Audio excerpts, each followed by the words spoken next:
The NBA draft is finally here. This is one of my favorite times of the year. Every fan base and team is filled with optimism, and the sky is the limit for every prospect. The NBA has my favorite draft of any league by far.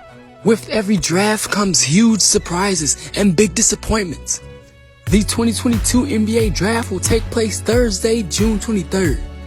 And the top 3 picks are expected to be Chet Holmgren, Paolo Banchero, and Jabari Smith Jr. One will be a bust, one an all-star, and one superstar. You're probably asking what makes me so sure. Well, history repeats itself. Looking back at the top 3 of the last 4 drafts, and you'll see a pattern.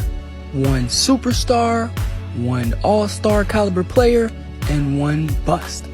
So our task for today is finding out who's who in the 2022 NBA draft. The All-Star. I'm going Jabari Smith Jr., the 6'10 wing from Auburn. Jabari's potential is through the roof. A 6'10 wing with the jump shot of Klay Thompson? Sign me up. The only reason I won't say superstar is Jabari's mindset. A complete mismatch in college, Jabari should have dominated, but far too often he was passive. I worry about his shot creation ability in one-on-one ISO situations. But if he can improve his ball handle and shot creation off the dribble, we could be looking at the next KD. At the very least, his jump shot will transfer. 6'10 knockdown shooters don't grow on trees. Not to mention he's an amazing perimeter defender.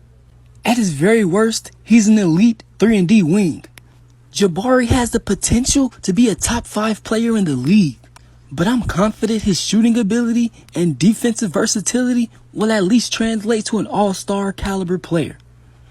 What separates all-stars from superstars is the mindset. The superstar.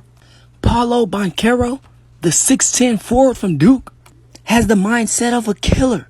Paolo has already stated multiple times that he believes he is the best player in this draft. The offspring of a football player and a basketball player, Paolo was a 2-sport athlete growing up, and his former football coaches believe he could have been a star in the NFL. Paolo chose basketball, and his passion and high IQ for the game show up every time he's on the court. Paolo is a great athlete and underrated playmaker who I believe you can run your offense through. Paolo has a great mid-range game, which is unusual for a college kid. With a little time and studying some tape on Carmelo, this kid can be lethal in the triple threat. Paolo's only concern is range, but I see a nice shooting form and the work ethic to definitely become a threat outside of the arc. In the NCAA tournament, Paolo stepped up. The bust. Chet Holmgren did not. Gonzaga was ranked as the #1 seed in the tournament, but went home way early. In the tournament, Chet never had a signature game and even fouled out in their last game. Every time I tuned into a Gonzaga game, I watched college players go right at Chet's chest. If college players are doing this, you stand no chance in the NBA. To me, Chet is the ultimate eye candy. But everything that glitters is not gold. Chet has never even been the best player on his team, and that's in college and high school.